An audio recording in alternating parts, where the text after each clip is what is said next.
Richard, do I have a mark on my face? Really hurts. Nope, nothing. I thought I hit you on the shoulder. My shoulder doesn't hurt very much, but my face does. Right here. Not here or here so much, but right here.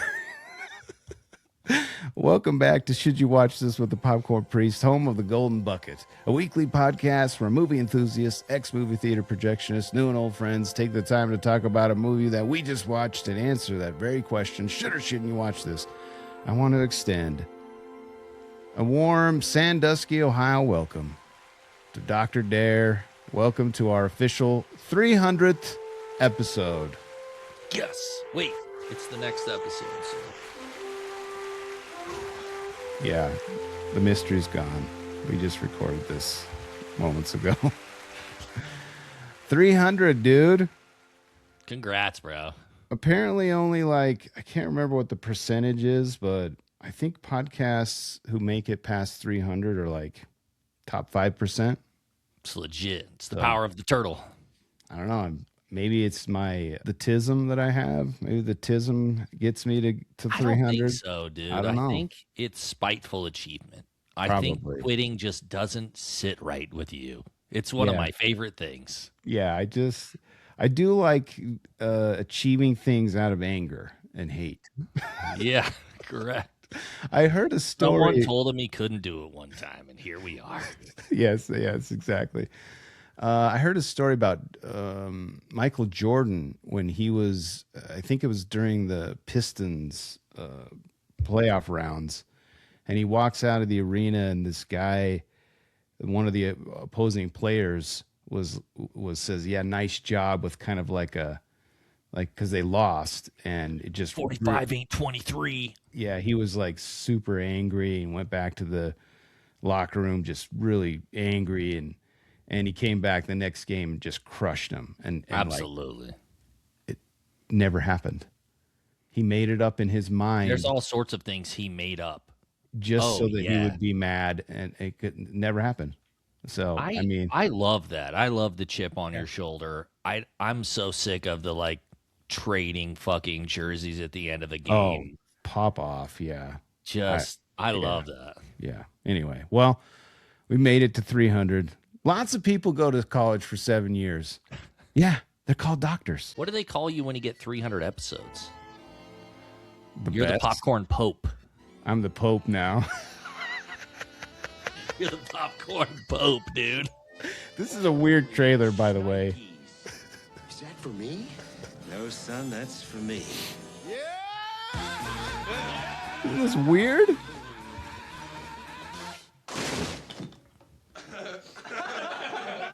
You know, a lot of people go to college for 7 years. I know. They're called doctors. There's always has been, always will be, a family firm. Oh, son of a... Someday my son will run it. Luke, I am your father. Aw, I've interrupted happy time. That's my name. Yeah, that's your new office now. Whoa. Do we really want to put the future of the company in Tommy's hands? Promise me you'll look after Tommy boy here till he gets his feet wet. Sure, and thanks for choosing me. Hey, Tommy, this is not a vacation for me. I'm out here against my will, so the least you can do is pretend to work. Oh, I can actually hear you getting fatter. All right, it's sale time, so remember, we don't take No for an answer. No. Okie dokie. I'm gonna pass. No. Gotcha, thanks. Gotcha, thanks. Son of a... That's gonna leave a mark.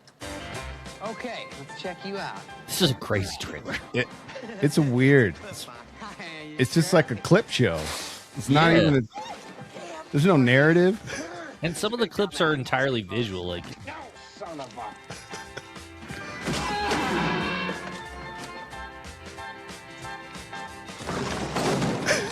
What'd you do? What'd you do? What's up with the organ?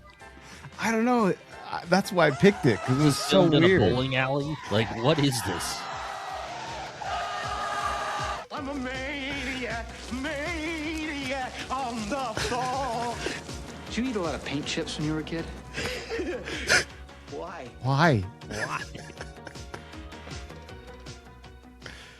I picked it because it's so weird, and it said classic trailer, so it was like an actual trailer that they played. So I wonder, is that one that was built for TV? You know what I mean? Or built for? I mean, I don't think that one was a radio trailer. no, because usually the TV trailers are like 20 to 30 seconds, and I always search for TV trailers, like TV spots, Maybe like pre-movie trailers. I don't know. We saw this in Billy Madison. It's over 2 minutes long, and that's usually like a full trailer is about 2 minutes. So I don't know.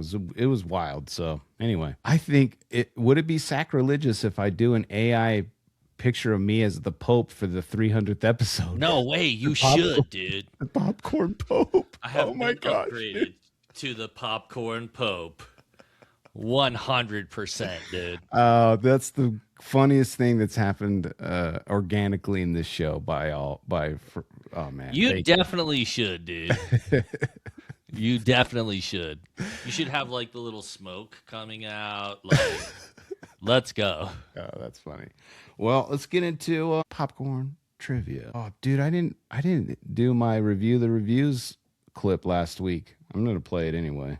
What do you mean? Yeah, well, that's just like your opinion, man. Yeah, that's the review the reviews. Let me tell you something, pendejo. We got it. It's both from the same movie, dude. It just fits perfectly for. It's my favorite movie, dude. It's my favorite movie too. Well, other than Goonies and Tommy Boy. All right, here are some amazing trivia. I've got 1, 2, 3, 4, 5. Okay, Rob Lowe played the supporting role of Tommy's stepbrother and is uncredited, like we mentioned last week. I kind of knew that already, but I didn't know why, and I don't think we actually know the whole reason. So I should have put this in puzzles. But according to this article, the reason for this is because he wanted it to be a happy surprise after the script shifted focus. The film was originally centered around the relationship between Tommy and Paul. Lowe was playing tennis with Lorne Michaels, and Michaels told him that he was about to start Tommy Boy and that he was considering him to play Chris Farley's brother. He ended up taking the part as a favor for Michaels since he was previously in Wayne's World. But I also read about that there was some weird, like, I don't know, Actors Guild stuff going on, and he said he wants to tell the full story in his next book. Oh, wow. Some tweet that I saw. So maybe there's more to the story. Yeah, maybe there's something there why he couldn't be credited. Dude, it better be good till, like, I'm not going to release it till my book. Like, yeah, pop off, dude. Tell me now. Yeah, I mean, Rob Lowe's fine, I guess, but, like, I love Rob Lowe. He's cool. I watched his silly game show called The Floor. It's awesome. His, like, mockumentary about Hollywood was pretty good, too. Yeah. Anyway, well, a little Rob Lowe trivia. The next one, and this might surprise you, guess who was offered the role of Big Tom Callahan? Wilford Brimley. And he turned it down, thankfully. Yeah, thankfully. That would have not been good, dude. He's not a good fit. He's more Western than Midwest. Yeah, dude. Brian Dennehy, he was like perfect. He's perfect. Them meeting when he gets out of college and like doing the little like shit. Oh my gosh. Dude, come the on. Sumo shake. Yes. It felt like they were father and son. 100%. And him walking down the hallway with these old paintings of World War II, like, and Correct. then the funny looking female version that looks just like a barely female. Yeah, it's really great. Anyway, Wilford Brimley, not sorry that you were not in this. Yeah, nothing wrong with him, but that would have been a terrible cast. I can't see that at all. This next thing unlocks a lot for me, and it will for you, I bet. David Spade refused to let the set stylist work on his hair. This accounts for his hair tousled appearance in the film. I always thought it was like, what is going on? Well, crew members would joke that his hair looked like a toupee, and that's what led to the gag where Richard's hair flies back when it was a late addition to the film. They thought it was so funny that he was so adamant about having them not touch his hair. They're like, well, we're going to make it worse for you. Yeah, here you go. I think it's hilarious that he did that. Yeah, and also the idea that what's going on behind the scenes with the cast, or not even the cast, the crew, they're making jokes, they're poking fun at each other. That sounds like the best type of work environment to me. These are my favorite things. I'm sorry I bring it up every time, but the stuff that happens naturally like that is always the best. This one might just be for me, but I was blown away. This seems like the dumbest trivia of all time. Right before Richard hits the deer, okay? And I made sure to look at this last night. Dang. There's a close-up of its legs walking into frame, right? That was actually a goat with its legs spray painted brown and its stomach taped up. They had a deer, but they were shooting during mating season, and it was impossible to train the deer, so the goat was used for that shot since their legs look the closest to a deer. And when you rewatched it, I can't tell the difference between goat feet and deer feet or hooves. It is funny because it was kind of like odd, but you couldn't tell why.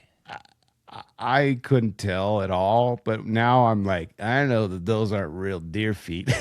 That's amazing. Oh man, I thought that would be funny. But in the scene where Tommy and Michelle are on the sailboat, Tommy's about to tear up. This is also something I didn't know, because when I said last week Chris was really going for it for some scenes, like his eyes are glistening up. I'm like, man, this guy had a really promising career potentially. Well, listen to this.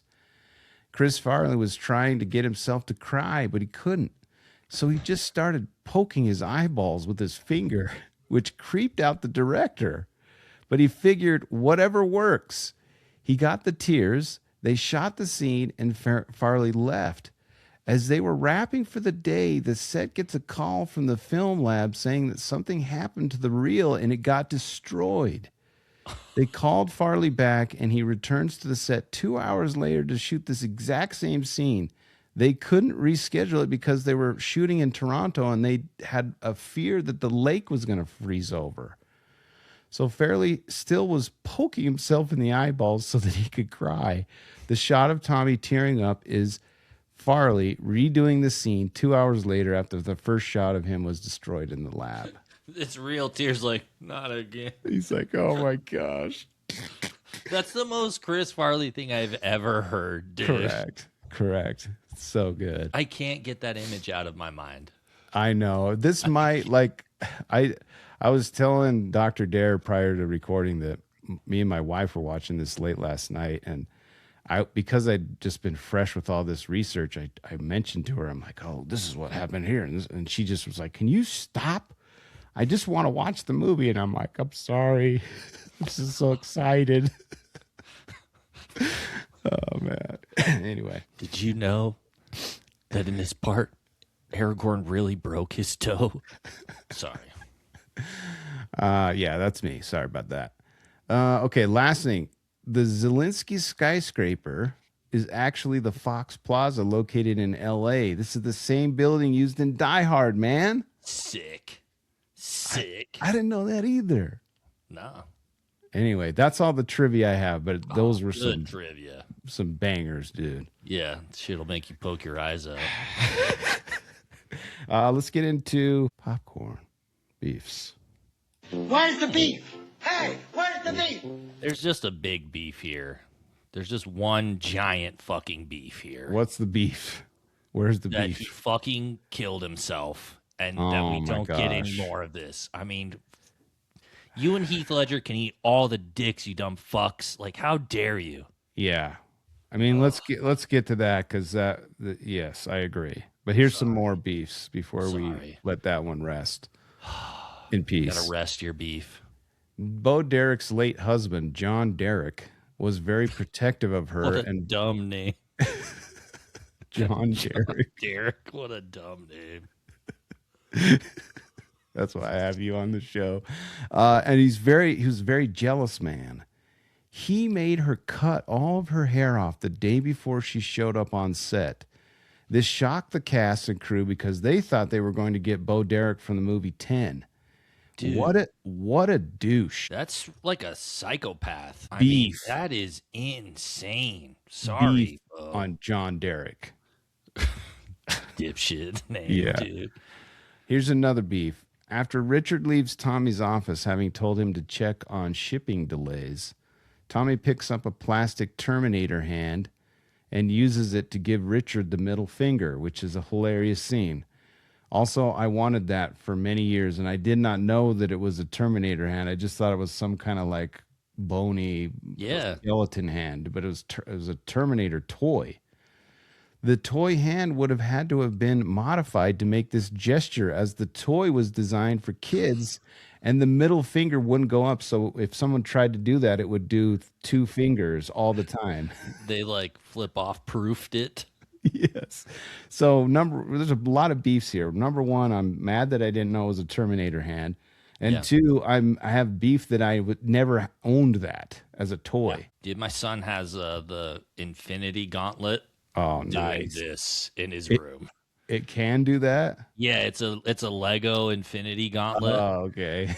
And so you just put him down, and every time I walk in his room, there's the gauntlet flipping you off. It's hilarious. That's great. So the minor beef, not with the movie, obviously. The plywood board that Richard strikes Tommy in the face with was made of wood. But the part that was supposed to hit Farley was made out of rubber. However, Spade goofed, and Farley was actually hit by the wooden part. And I think they extended that scene because of him getting hit in the face. Because I bet he was just ribbing him like, dude, I hurt really bad right here where you hit me with the wood, the actual wooden. The actual Come on, plank. dude. Oh, man. He's like actually mad. Yeah, exactly. Here's another one. After filming, Chris Farley ended up that's a Freudian slip, dating Lori Bagley, who played the skinny dipping woman of the pool. This caused some tension between him and Spade during the filming of Black Sheep. Spade was best friends with Bagley. He later introduced her to Farley. They all hung out together, but her and Farley started getting very close, which led them to them dating. This meant that, and it also made Spade very salty, as he was interested in her too, not to mention that he found out about their relationship on accident as they were going behind his back. That's amazing. That's exactly the type of shit that I bet happens to David Spade all the time. I mean, I feel like notoriously he's like a ladies guy. He's with ladies all the time. I don't know. I mean, he's spitefully achieving after losing to Chris Farley. Yeah, for sure. It's like the episode where George is dating that lady and she tells Elaine, like, I'm actually not that into looks. He's like, all right. I wish she hated me and thought I was good looking. Sorry. Only a couple more beefs. The role of Helen, the waitress, was originally to be played by Roseanne Barr. Oh, my. But she was busy at the time and unable to appear. My beef is with Roseanne or her agents. That would have been amazing, dude. That would have been so sick. Can you just see her in that role? That's the opposite of the Brian Dennehy one, where we needed her. Oh, man. That would have been, oh, man. I miss Roseanne, dude. She did a fairly recent stand-up that was hilarious. Like, she still got it. Where is she at? Is she afraid of getting canceled? Like, we won't. She already got canceled, but I feel like the way she got canceled, I mean, people do way worse things than her now, and she's just gone. Just come back. Who cares? We gotta stop being such pussies, America. God damn it. All right. Roger Ebert had nothing but disdain for Tommy Boy. Of course he did. He's the worst film critic of all time. He went on so far as to place the movie on his notorious Ebert's Most Hated list, compiled in 2005. How negative was Ebert's review? Here's a taste. No one is funny in Tommy Boy. There are no memorable lines in Tommy Boy. None of the characters are interesting, except for the enigmatic figure played by Rob Lowe, who seems to have wandered over from Hamlet. Raj. Come on, Raj. Do you have a soul? I mean, this is a silly comedy. He's epitomizing that's what a critic is. He's like the movie critic version of the guy from Ratatouille. You know what I mean? Like, someone cook this man his favorite shit and make him happy again. Yeah, the just light make has him left his smile. life. God. Yeah, I remember being a kid when they had a TV show. I mean, it was a huge deal getting 2 thumbs up. Yeah. And even as a little kid, I'm like, this dude's a douchebag. This guy doesn't actually like movies. Like, not everything can be Shawshank Redemption, dude. Like, I don't know. Do you know why I do this? Because you love movies. Because I love movies. And to be Yes. honest, I had a job. It's not like a shtick. I had a job at a movie theater, and I worked there for a long time. And I would read the reviews all the time because I was sitting around waiting for theaters to drop so I could go in and clean it or send the other 16-year-olds to go clean it because I was like a 30-year-old guy, which is also kind of awkward. But I would read these reviews and I'm like, these guys are just so hateful. This is just a fun movie. Like, what is your problem? That's why I wanted to do reviews because I'm like, I needed a normal dude review. Now there's a million of them, but like, that's why I do what I do. Yeah. And you already spoiled it, but my last and final beef is death. I have beef with death. I have beef with drugs. I have beef with Chris Farley doing too much of it. I have beef with addictions. We lose too many people. And the quote that I have here is, it prevented him from becoming the major movie star that he had been groomed for. And I really believe we would have had so many other movies with He'd be doing it like Will Ferrell is. Yeah. I actually heard a really, I think, beautiful quote from Martin Short. His daughter died recently, and she'd struggled with depression. And he said, you know, suicide has this really negative moniker, which I think that's what this is essentially an accidental suicide, right? I mean, he killed himself. Yeah. And he said that it's easier to swallow if you think of suicide as the final stage of a terminal disease. Oh, my gosh. And I think that's really beautiful. I think there's such a negative moniker to suicide in general. It is. It's like you don't shit on someone for dying to cancer. Let's give a little grace to people who died like this. Yeah. And I was thinking last night as I was thinking about his untimely death, and you think about comedians in general, and they joke about it themselves, about them being really, you know, have dark other sides to themselves. And think about Robin Williams and all these. It's just sad. Like, we love you. And that's my only beef with Robin Williams is we lost him. Yeah. You know what I mean? But again, I love the idea that there's nothing he could have done. It was a terminal stage of a disease that we don't understand. So R.I.P. all these guys. Yeah. So last horrible beef, but it had to be said. I was going to skip this category, but I feel like we need to go down a stroll on popcorn awkward. Let's go. Oh, that's nasty. All right, I have 2 popcorn. Who want this dog? This one it didn't connect with me until reading this trivia point, but apparently there's a lot of people that misquote Empire Strikes Back because of this movie. Because he says, "Luke, I am your father." And it's not. It's, "No, I am your father." And so, oh wow, they switched it because it wouldn't have made sense in the context. So yeah, but people think that's what Luke said or Vader says, and it's not. It's not. And I kind of probably say it wrong a couple times too. I think that I exclusively say it wrong. Isn't that wild? "No, I am your father." And he says, no. "Luke, I am your father." I always started with Luke, dude. Yeah, right? That's a trip. That's like the Berenstein or Berenstain Bears type shit there. Oh, There's no way. Or the Fruit of the Loom logo that everyone says has cornucopia. It does have a cornucopia. I don't care what did. people say. Yeah, correct. They're hiding it from us. Dude, you just blew my mind there. I exclusively. It's awkward. The last time I quoted that, I quoted Tommy Boy. We're which is also kind of cool. I'm not We're changing it. I'll tell you that much. We're referencing Tommy Boy, not Empire Strikes Back. Yep. So thank you. This is the last one. During filming, Spade and Farley got into a physical altercation on set. Listen to this. I'm kind of not surprised by this. As it's beyond. I thought they got into fights, but I did not know this.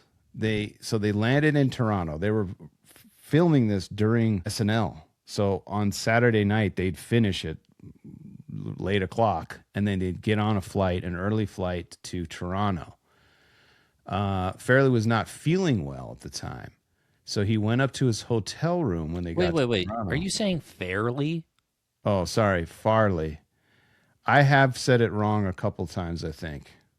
I think so. Of the Farley brothers. I'm sorry, it's Farley. I know. I'm sorry. Okay. It's not a. I felt crazy for a second. It's not an obvious mispronunciation like I normally do. Yeah. Yeah, it's Farley. Excuse me. Spade, not thinking anything of it, had called up Rob Lowe, and they went out to a bar for a drink. Farley found out the next morning and had become very jealous, and throughout the morning would angrily stare at Spade and repeatedly ask him, "How's Rob Lowe?" Spade tried to explain and reminded him, "Word off the wire was that you were sick." But Farley wasn't trying to hear it. Later that day, they were about to shoot a scene. Spade was sitting on the ground eating a tuna sandwich and going over his lines, while Farley, smoking a cigarette, was sitting staring at him, asking, "Hey, how's Rob Lowe?" Spade was getting annoyed with him at this point. Farley then went over to Spade and stomped on his hand with the sandwich in it, which that would have set me off, by the way. Oh, man. Yeah. Spade responded by throwing his Diet Coke on him. Excellent. To which Farley threw Spade into a wall and pushed him down a small set of stairs. Before things got too violent, the walkie-talkies called action. They quickly composed themselves and walked onto the set. Then, when it was time for Spade to say his line, he couldn't speak, so he stormed off set into his trailer. The director called cut, and Farley went off to his trailer as well. Spade refused to continue filming with Farley. In anger, Farley tackled the director's assistant, Skippy, who was about the same weight as Farley. The pair would often get into minor spats and sometimes go hours without talking to one another. They would talk to each other through the director, but they would always reconcile afterwards. Oh, my gosh. That's pretty out of control. That's out of control. Yeah. I bet he regrets a lot of that now. Spade. I doubt it. Maybe not. Maybe that. Yeah, I doubt it. maybe And those are honestly, good this memories. feels like Chris Farley's problem. Right? Yeah, and I get that. He's a jealous, like, insecure guy. Insecure, 100%. Yeah. Well, let's move on to Popcorn Puzzles. Thank you for joining us for Popcorn Awkward. That's a great Popcorn Awkward, dude. It was good, huh? Wild. A sphincter says what? What? A sphincter says what? What? Exactly. What? Okay, so I'm amending Popcorn Puzzles today. And these are only things that I'm mad about that I didn't see. That's all this is, okay? We're puzzled with Chris. I'm puzzled with the Pope. With the Popcorn Pope. In the film 50 First Dates, there is a reference to the Callahan Institute, which is funded out of Sandusky, Ohio by T.B. Callahan. This is obviously a reference to the film. And number one, 50 First Dates is in the same universe as Tommy Boy, by the way. That's amazing. That's amazing. And I can't believe that I did not get that. No. reference. I don't love that movie. I like it quite a bit, but I don't like that it makes me cry all the time. Yeah, it's not. I It's get just so not for sad. me. I get it. I like it. It's funny, but I think I've only seen it once. I don't like crying, but I cry in that every single time. Every single time. Yeah, I don't like crying either. Yeah, I can do without it. But I do it all the time, so I don't I'm just gonna do without it. On the list showing the exam grades of the students at the beginning of the movie. Maybe this is a product of having this on VHS and I couldn't People pause pausing. it very I should well. have. But if you look at the lists, one of the names is Helen Keller, who scored an F. I'm sorry for laughing about Helen Keller. Also, look to the right of Helen Keller. You'll see Michael Jackson got a D plus, and there's also a what's the Little Debbie is is there too? Of course. Like if we had to write up a list of people, we'd be putting your mom's house. I mean, it's so awesome. anyway, really funny. She got it. She got worse than Michael Jackson. Yes. Callahan Auto is actually Gooderham and Warts in Toronto. It's a distillery district. I didn't know that. And I always wondered, like, how are they making, I mean, this is the weird designer nerd in me, but I look over and I'm like, oh my gosh, there's a blurred out Callahan logo over there. They're literally pad printing Callahan on oil filters. They've got full shrink wrapped pallets of product. There's big giant signs. Like, they did a pretty good job of making me believe that this was Callahan Auto. Yeah. You're never taken out of it. No. So puzzle on that one. And my last one, this is really hilarious to me, and it makes me want to look closer at a lot of the silly jokes that these idiots put in this movie. When Tommy places the bag of M&Ms on the dashboard after Richard tells him not to eat in the car, you can see a hand-drawn price tag on the package for 69 cents. One of the many sexual jokes in the movie. Dude, actually, I remember seeing the sticker on there. I think it's an orange sticker. No, it's or is it just drawn on? It's you can tell that it's probably Chris Farley is probably holding this the whole time, and he grabbed a Sharpie and just wrote 69 on it. Oh my gosh, dude! It just makes me smile. So that's why we like this. That's a couple of things that I missed. So those are my puzzles. You ready for redemption? This is our last category. Yeah. Okay. All right. I have exercise. I'm sad we're already to the end. Yeah, we are. We're close, dude. Obviously, this section is for movies that suck, and we want to be nice at the end. This is not that case, but we're going to be nice at the end anyway. At several points in the movie, Farley shouts the nonsense phrase, "Holy shnikes." According to the director, Farley created this saying in his childhood in light of his parents' strict rule against obscenities. And I feel like you and me both had the same kind of childhood, and we made 100%. up silly words that were not we always swears. took like weird tropical places. Like we'd say Acapulco. Like it just sounded fun to say, but yeah, you had to, dude. You'd get your mouth washed out with soap, dog. Like yeah. Not looking for that. I would say words backwards, so that, like, I would say "sick I'm tub," which is "kiss my butt." I couldn't even say "butt," dude. Dude, I remember when I had a fight with my parents at the dinner table about the word "sucks." Like, do you know what that means? I'm like, do you guys know what a colloquialism is? Like, you guys are retarded. Like, this is not. Do you know what I mean when I say it? Because it's not that. Yeah, it just means that it's not great. Yeah, when I said "you suck, Mom," I wasn't imagining anything weird. Dude. Okay. David Spade said the fat guy in a little coat routine began as an in-joke between him and Farley when they shared an office together at SNL. Farley would often break up the monotony of their writing time by repeatedly pranking Spade with the idea. He would always insist that he had a new material to show Spade. Then he would turn around and reveal it once again, the fat guy in a little coat joke. Spade said he and Farley decided to use it for this movie, thinking that it was funny to them. It may be funny to others as well. Turns out it is funny to others as well. And there's another layer to this that I didn't know about. So I knew about that part, but I didn't know about this part. So Fat Guy in a Little Coat was actually never a song. Farley just flat out would say, Fat Guy in a Little Coat. They shot the scene once and had to go back and reshoot Farley's coverage. You know how they have to do two shots for coverage. The editor was going over raw footage from the first version of the scene, and he noticed that once they turned the camera on Spade, Farley was getting so bored that he would just try to get Spade to laugh on his part.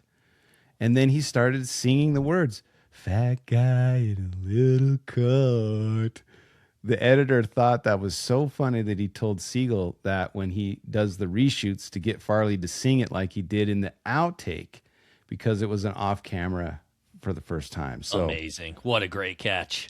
What a great catch. What a great catch. My voice just broke on that one because I was so happy Again, about it. he's a little emotional today, guys. It's okay. Oh, man. So I only have two more. The housekeeping scene. When I read this, I was laughing uncontrollably when I read this, just in my mind, and I couldn't stop laughing. This is how funny this movie is to me. The poking of the eyes. Okay. So obviously the housekeeping scene is hilarious in the movie. We love it. We love it when he's like, "Oh, Richard, hold me." Imagine, as I read this, imagine them filming this part, okay? The housekeeping scene was an actual prank that Spade would pull on Chris Farley. Every morning in the hotel they were staying at during filming, Spade would repeatedly knock on Farley's door while he was sleeping and go, "Housekeeping." Farley would get more and more irritated and then would open the door in a fury only to see that it was just Spade. Farley fell for this joke every single morning. So then, because of this, they added it into the movie, which is hilarious. All these jokes are like, during the filming, like, let's and just it's add from it. them like being bored and pranking each other or fucking with each other. Correct. Or old pranks from years ago.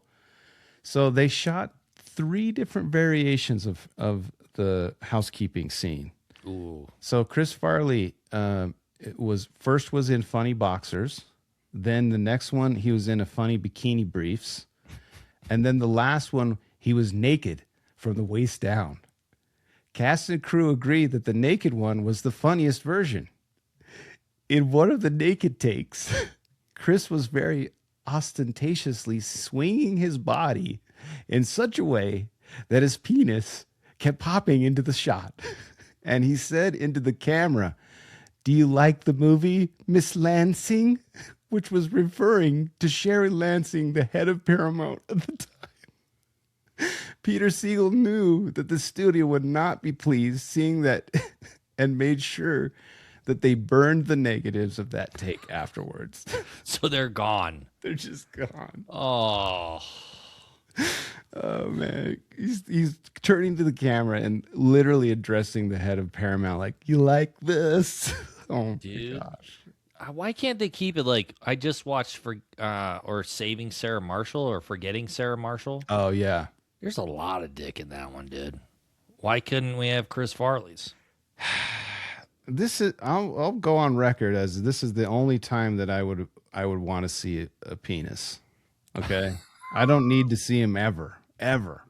But this only is time on record, everyone. On record that I'd be like, we'll allow the penis. It will. Imagine if you're imagining it and then it just like flips across the screen. It's like, you know what I'm saying? Like, I think that's enough. That's enough. All right. I'll tell Well, you when you've had enough. Okay. Do you want to bring out anything that you like about the film that we haven't discussed before we close? I mean, I think you hit it all. I think the only thing that makes a movie better is this podcast. This is one of my favorite. I hope it comes off that way, but this has been so freaking enjoyable. Well, I didn't really plan it, but it is very serendipitous that you were on our 200th episode and now on our 300th episode. It might have to be a thing. I think I'm the popcorn priest. You know what I'm saying? I think I get upgraded too. Yeah. You're the priest and I'm the pope. Well, our rating. This time I'm going to make you go first. I don't know why I make my guests go first, but or me go first, but I'm making you go first. This is a tough one. I think I want to say golden bucket, but I'm going to go large bucket just because I haven't watched it a lot. I think I will. I really loved the rewatch. I mean, I want to go golden bucket, but I feel like a tool saying that because this is only the second time I've seen it in a long time.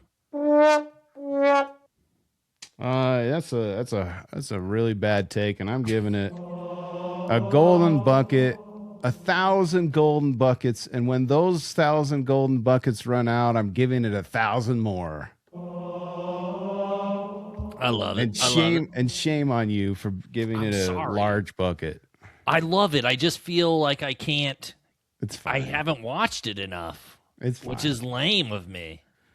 Well, I'm glad. I don't know what keeps making that noise in my office, but how can you not know what's making that noise? I think I'll cut this out because no one really cares. I have a lot of cans in my room because I like looking at products and things, and I think they're just the increasing. The temperature makes it make a little dong sound. Anyway, you should keep that in. That's hilarious. Maybe I will. Well, we did it, Dr. Dare. This was awesome. Congrats, dude. That's no small feat, dude. Yeah. Really great work. I know you've been joking about me choking up, but this is I thought about it a lot on my vacation. I just went on a 2-week vacation and I had a lot of time to reflect. And if I could just do this for my real job, I think life would be a lot more enjoyable. Is all I'm saying. We got to figure that out. I'm having a midlife crisis too, dude. Like maybe we go work for a nonprofit. I don't know. I don't know. But anyway, we do what we got to do to keep moving forward. But this show is just about having fun, and I'm glad that you guys come. And that's it for this week. But I am with you always. I want to just say many thanks to listeners. Like I said earlier, it's like, thanks for listening.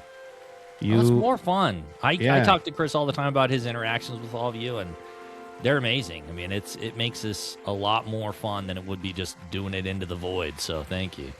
Well, you, Dr. Dare, and my other guests, and the movies and listeners are why I do it. And I just really appreciate it, everybody. So thanks. Congrats on 300, bro. And thanks to Dr. Got his degree in 7 years Dare. Remember, always remember, from the Popcorn Pope, when you watch movies, you can pop in, you can pop out. I was just going to say pope in, pope out, and pope off. But when you do, always bring the popcorn. We'll see you guys for the next 100 episodes. Peace. We did it. I think that's the best pod ever, bro.